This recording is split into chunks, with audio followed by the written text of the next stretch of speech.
जैसे भारत के लिए अजीत डोभाल साहब हैं, ऐसे ही माइक वॉल्ज हैं ट्रंप के लिए। तो अब चर्चा क्या है? चर्चा यह है कि ये माइक वॉल्ज, अच्छा इनके बारे में एक चीज और जान लीजिए, ये भारत के लिए थोड़े सकारात्मक रुख के लिए जाने जाते हैं और चाइना के खिलाफ थोड़ी सी तीखी नजर रखने के लिए जाने जाते हैं। इनके भारत के प्रति सकारात्मक रुख के कारण ही जब इनकी नियुक्ति ट्रंप ने की थी, तब हम लोगों ने खुशी जाहिर की थी कि चलो कोई तो ऐसा है जो भारत के प्रति सकारात्मक रवैया रखता है। इनकी नियुक्ति हुई, प्रधानमंत्री से मिलते हुए इनकी तस्वीरें आप देख सकते हैं, साथ में भी भारत के विदेश मंत्री से मिलते हुए तस्वीरें देख सकते हैं। आज ये सुर्खियों में है। क्यों सुर्खियों में है? सुर्खियां कुछ इस तरह से हैं कि ट्रंप संभवतया अपने एनएसए माइक वॉल्ड्स को निकाल सकते हैं। अब निकाल सकते हैं, ऐसी जानकारी क्यों आ रही है? क्योंकि यहां पर एक पॉइंट ऐड है और वो ये है कि चैट लीक हो गई। अब चैट लीक हो गई तो ये तो वो वाली बातें हो गई जैसे आपकी और हमारी तरह की जो चैट्स होती हैं, वो किसी दोस्त ने किसी और दोस्त को बता दी या किसी ने गलती से किसी को ये कह दिया कि देख इसने यूं कहा। यहां चर्चा हो रही है एनएसए की। अगर कोई और मंत्री रहा होता जिन्हें इतना टेक्निकल नॉलेज ना रहा होता, तो संभवतया ये माना जा सकता था कि नौसिखिया थे, नहीं पता होगा टेक्नोलॉजी। लेकिन जिसके हाथ में दुनिया की सबसे बड़ी सुपर पावर की राष्ट्रीय सुरक्षा है, उस आदमी से चैट लीक हो जाती है और इसी वजह से दुनिया भर के अखबारों की सुर्खियां बन जाती हैं कि भाई कुछ ही दिन के मेहमान बचे हैं, माइक वॉल्ड्स। अब आपको दिमाग में क्यूरोसिटी पैदा होनी चाहिए। अल्टीमेटली राष्ट्रपति ट्रंप के मंत्री रहे पीट हेगसेथ। अब कहानी को थोड़ा इंटरेस्टिंग अंदाज में आगे बढ़ने दीजिए। पीट हेगसेथ कौन है? तो भारत के अंदर जैसे राजनाथ सिंह जी है ना रक्षा मंत्री, ऐसे अमेरिकी रक्षा मंत्री पीट हेगसेथ। 15 मार्च के दिन अगर आपको याद हो, अब मैं याद हो क्यों कह रहा हूं, क्योंकि मैंने इस पर सेशन किया था ऑलरेडी। तो अमेरिका ने बकायदा एक प्लान लॉन्च किया था और वो लॉन्च ये था कि इजराइल पर हमला करने वाले हूतियों को अमेरिका मजा चखाएगा। अब ये क्या कहानी है? थोड़ा सा आप घटना पर इस तरह से नजर डालें। आपको ये मेडिटेरेनियन सी दिखाई दे रहा है, इसके पूर्व में आपको इस तरफ इजराइल में एक जगह गाजा पट्टी। इजराइल और गाजा पट्टी के बीच में जो चल रहा है उससे बहुत ज्यादा कोई आहत है तो उसका नाम एक तो ईरान है और दूसरा ईरान समर्थित यहां बैठे हुए हूतिये हैं। यहां बैठे हुए जो हूती हैं, इनको समर्थन किनका है? ईरान के शियाओं का। हूती भी शिया हैं। इन लोगों ने इजराइल को पनिशमेंट देने के लिए कि तुम गलत कर रहे हो, इस वजह से इन्होंने इस रेड सी से होकर के जो वाया स्वेज कैनाल होते हुए अरेबियन सी में आने वाले ट्रेड रूट हैं, इसको बाधित करने का प्रयास किया और उस बाधा में इन्होंने अपने यहां से खूब सारे गोले दागे इस रूट में चलने वाले जहाजों पर और सीधे जहाज टारगेट किए अमेरिका और इजराइल से संबंधित, जिसके चलते यह रूट पूरी तरह बाधित हुआ और इस बाधा के चलते रूट अपनाया गया पूरा चक्कर काट के, अफ्रीका का चक्कर काट के केप ऑफ गुड होप होते हुए फिर से इंडियन ओशन आने का, जिससे लगभग 10 दिन की यात्रा बढ़ गई, महंगा खर्चा बढ़ गया, इंश्योरेंस कंपनीज के चार्जेस बढ़ गए। अमेरिका ने कहा हमारे रास्ते को कौन रोक सकता है। बाइडेन ने पहले इन हूतियों को खूब डांटा धमकाया, खूब गोला बारूद की, लेकिन ट्रंप को भी अपना हाथ थोड़ा सेकना था क्योंकि राष्ट्रपति हैं और आपने गोला नहीं चलाया, मतलब राजा जी हैं और शिकार पर नहीं गए, कुछ वैसी वाली फीलिंग थी। तो ट्रंप ने कहा कि अब इन हूतियों को सबक सिखाने का समय आ गया है।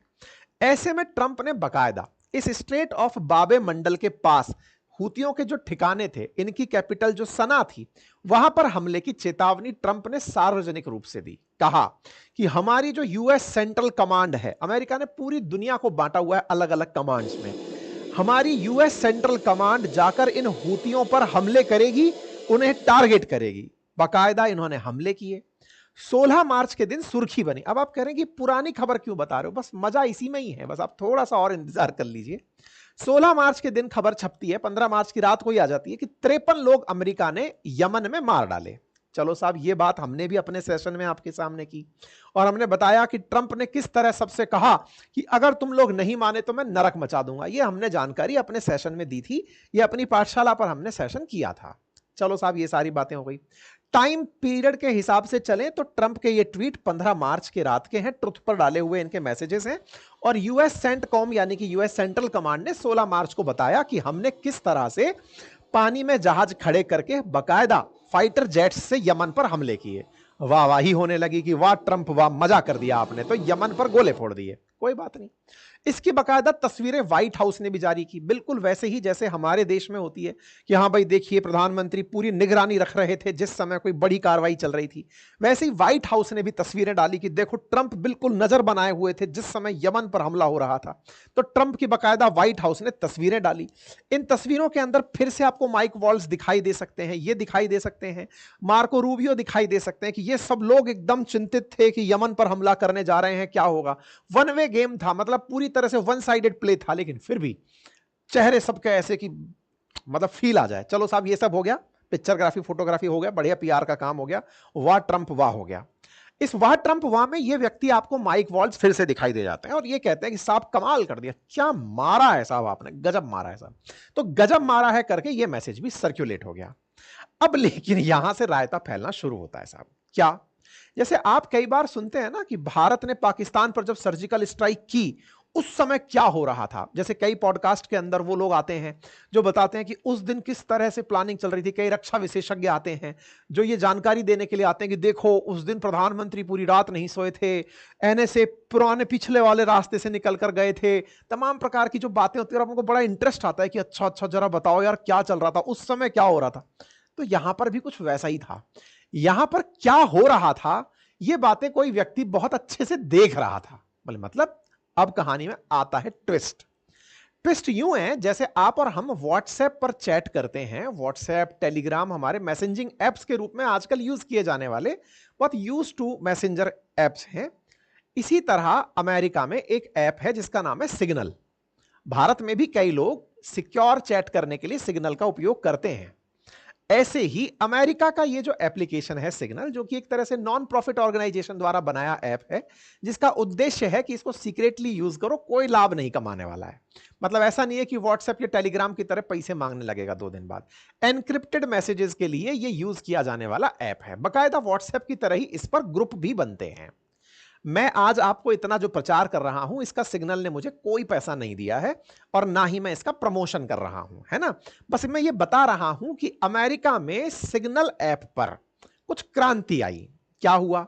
सिग्नल ऐप पर एक ग्रुप बनता है और उस ग्रुप का एक पर्टिकुलर नाम रखा जाता है और उसका नाम होता है हूती पीसी स्मॉल ग्रुप।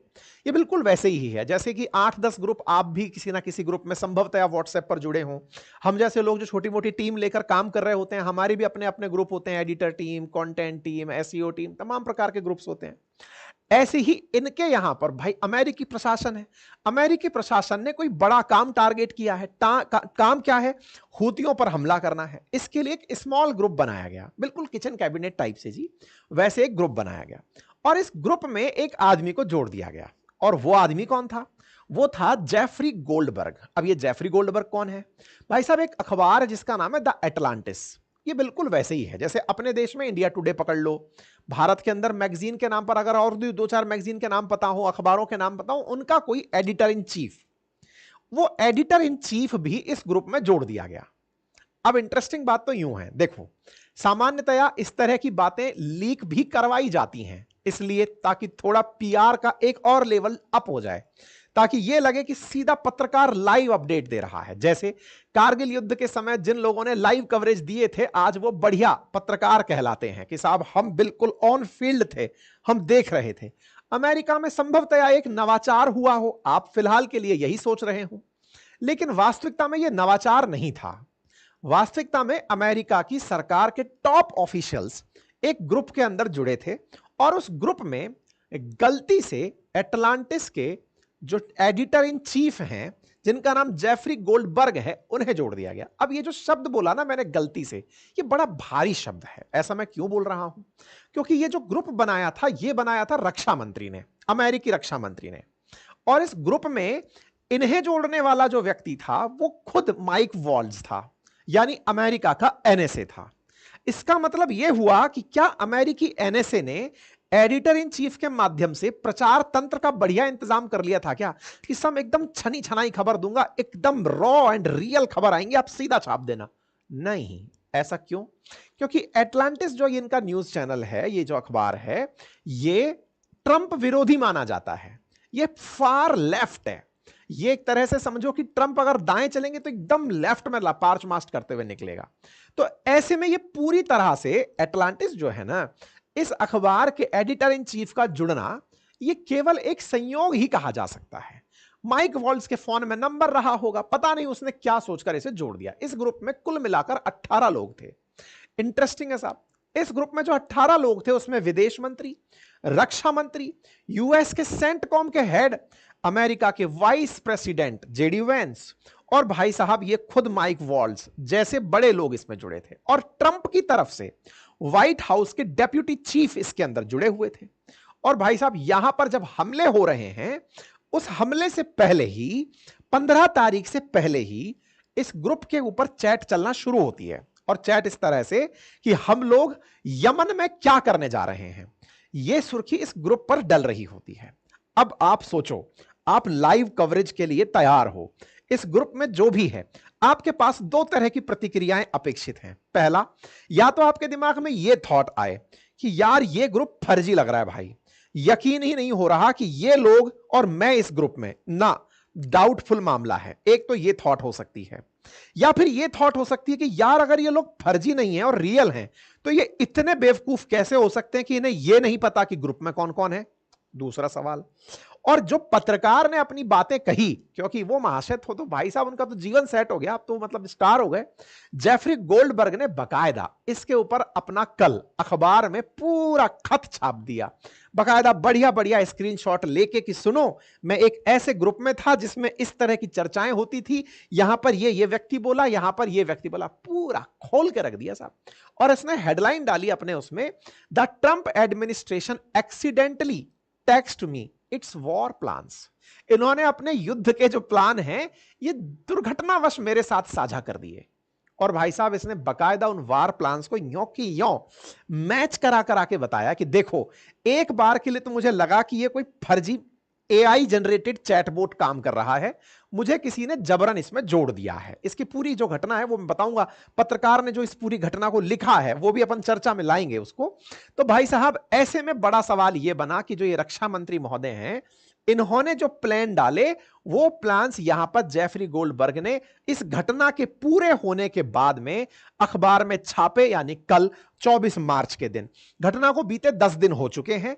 अब इस व्यक्ति के अपने सवाल हैं। सवाल ये हैं कि सर पहले तो मुझे यह बताओ कि अगर यह सही है, क्योंकि इसने पूरी तरह से पुष्टि कर ली है कि यह सब सही था। पुष्टि कैसे कर ली?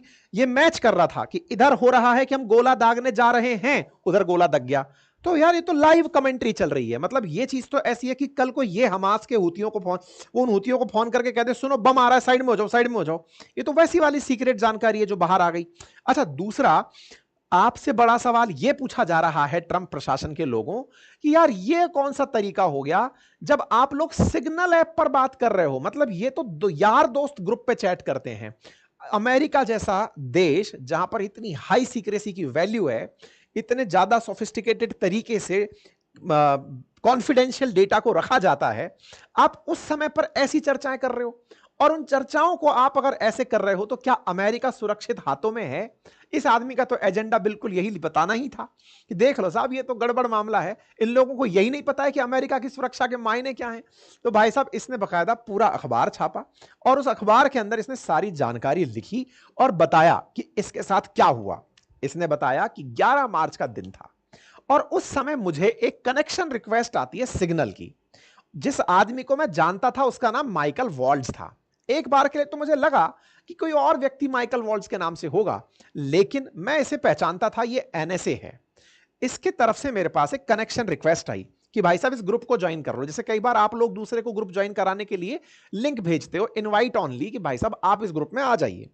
तो इन्होंने बकायदा यहां पर एक मैसेज भेजा, ये इसने जाकर के ग्रुप ज्वाइन कर लिया। ऐसे लगा कि हो सकता है कि भाई मेरी ट्रंप विरोधी नीतियां रही हैं, माइकल वॉल्ड्स हो सकता है कि कुछ मुझसे साझा करना चाहते हो, इसलिए मुझे जोड़ दिया है। तो ये भाई साहब उस ग्रुप के अंदर जुड़ गए। इन्होंने फिर धीरे धीरे कहा कि माइकल वॉल्ड्स के दिमाग में हो सकता है कोई ऐसी चीजें हो जो मैंने अज्यूम नहीं की है, माइकल वॉल्ड्स मुझसे साझा करना चाहते हो। मैं जुड़ गया साहब इसके अंदर। 2 दिन बीते तो इसी बीच में थर्सडे होता है और 4:28 पर फिर एक नोटिस आता है और उस सिग्नल चैट के ऊपर हूती पीसी स्मॉल ग्रुप नाम से ग्रुप बना दिया जाता है। मतलब इस ग्रुप के लिए पहले इसको जोड़ा गया, इसका इनविटेशन गया और फिर उसका नाम हूती पीसी स्मॉल ग्रुप नाम रख दिया गया। फिर एक मैसेज आता है इस ग्रुप के अंदर माइकल वॉल्ट्ज की तरफ से और उसमें लिखा जाता है कि team establishing a principal group for coordination on Houthis, particularly for over the next 72 hours। देखो डेट रिलेट करते चलना भाई, तारीखों पर अगर आप गौर करेंगे 11 मार्च की खबर है, 2 दिन बाद उसको ग्रुप में जोड़ा गया पीसी हूती, 2 दिन बाद बोले तो 13 तारीख। अब 13 तारीख के दिन कहा जा रहा है कि अगले 72 घंटे बहुत इंपॉर्टेंट है, 72 हूरों के पास भेजने के हैं। ऐसे में 72 घंटों के लिए कृपया करके सभी लोग फोकस्ड रहें, हम यहां पर अपडेट देते रहेंगे। Next 72 hours my deputy Alex Wong is pulling together a tiger team at deputies and agency chief of staff level following up from the meeting in this sit room this morning for action items and will be sending that out later this evening. भाई साहब ये message आता है और ये भाई साहब एकदम सीक्रेट तरीके से मैसेज पढ़ रहा है।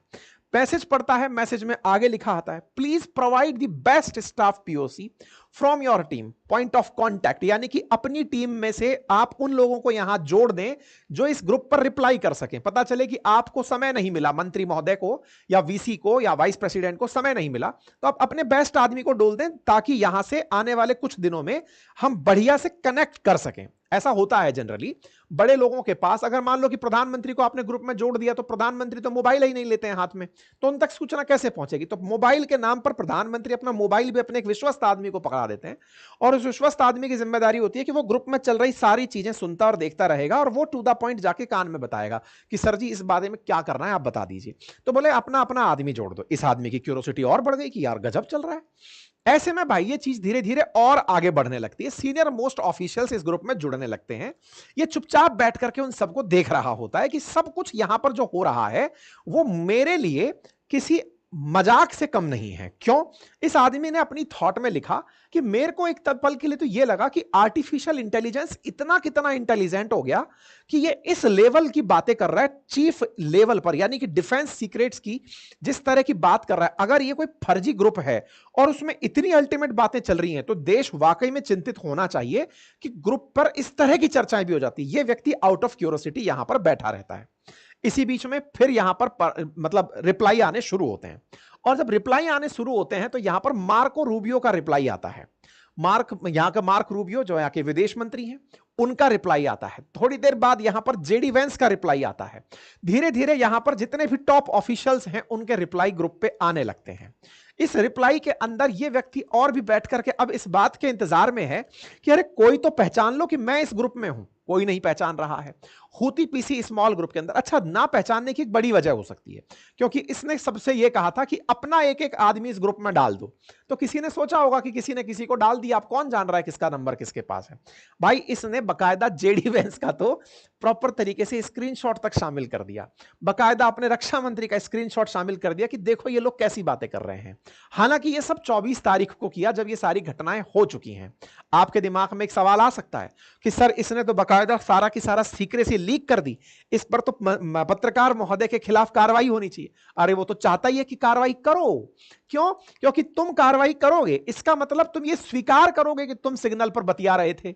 मैं तो चाहता ही ये हूं कि तुम स्वीकार करो कि तुम सिग्नल पर थे। और बेटा अगर तुम सिग्नल ऐप पर थे तो यहां पर अपोजिशन को जो तुम्हारे खिलाफ मुद्दा मिलेगा, मतलब स्थिति बिल्कुल ऐसी हो गई कि ना तो निगलते बन रहा है ना थूकते बन रहा है। अब ऐसे में आप करो तो करो क्या? ये बातें डाल ही इसी अंदाज में रहा है कि लो बेटा अब बताओ क्या करोगे। इसने सबके सामने ये बातें रखी कि लो देखो मैं बता रहा हूं आप लोगों ने क्या क्या बातें की। अब साहब इसने घटना की बात करी कि जिस दिन ये सब होने वाला था 15 मार्च, जिस दिन ट्रंप बकायदा हमला करने का आदेश देने वाले थे, उस दिन क्या होता है। उस दिन ये कहता है सुबह के बज रहे थे 11:44। उस समय पर रक्षा मंत्री ने अपनी तरफ से सिग्नल पर एक अपडेट दिया और उस अपडेट के अंदर उसने बकायदा बताया कि हम कुछ करने जा रहे हैं, प्रार्थना करिए कि हमारी विजय हो। ऐसे में जब इसने ये चीज देखी कि कंफर्म करता हूं कि वाकई में हूतियों पर अटैक हो रहा है कि नहीं, तो ऐसे में इसने हेगसेथ जो रक्षा मंत्री का जो ट्वीट है उसको बकायदा पढ़ा, मतलब उस सिग्नल के अंदर चैट को पढ़ा और तत्काल प्रभाव से अपनी गाड़ी को एक बाजार की दुकान के बाहर खड़ा करके पहले ट्विटर पर गया देखने के लिए कि ट्विटर पर जैसे ही हमला होगा, जैसे ही हूती और यमन डालूंगा, सना डालूंगा, तत्काल न्यूज आने लगेंगी कि हमला हो गया, हमला हो गया। अब ये देखता है कि इधर इस ग्रुप पर आ रहा है अपडेट और उधर होने सूचनाएं आ रही हैं कि हमला हो गया। इसने कहा वाह भाई वाह, ये तो सब कुछ ओरिजिनल है।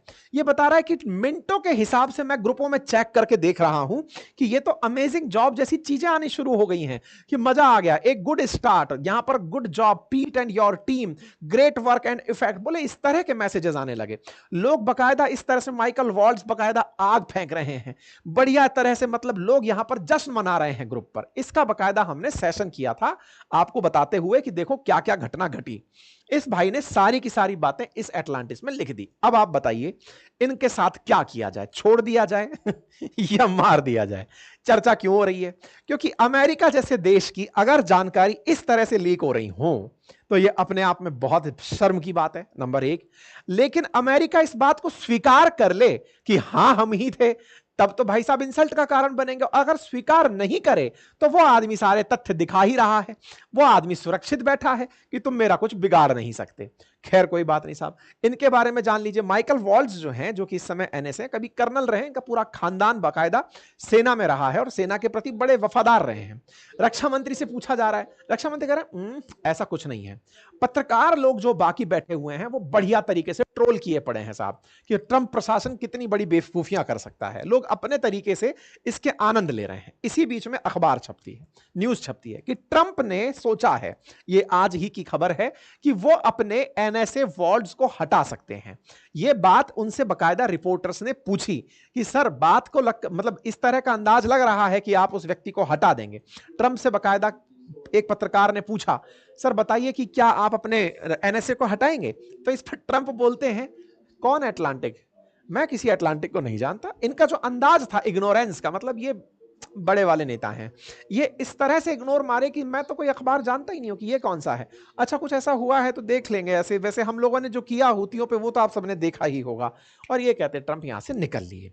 लेकिन साहब यहां पर पूरी की पूरी कहानी केंद्रित अल्टीमेटली सिग्नल पर होकर आ गई।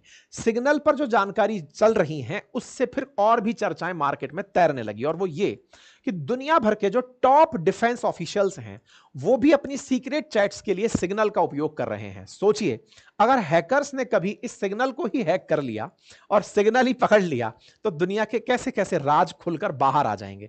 हालांकि यह कोई पहली बार नहीं है कि अमेरिका के ऐसे सीक्रेट्स रिलीज हुए हों। पहले भी ऐसा हो चुका है जब अमेरिका की इंटेलिजेंस लीक हुई थी। इस पर अभी हमने 2 साल पहले सेशन किया था। कुल मिलाकर फिलहाल देखना यह होगा कि ट्रंप इसे स्वीकार करते हैं अथवा नहीं। लेकिन हां, किसी भी राष्ट्र की सुरक्षा में सूचना सर्वोपरि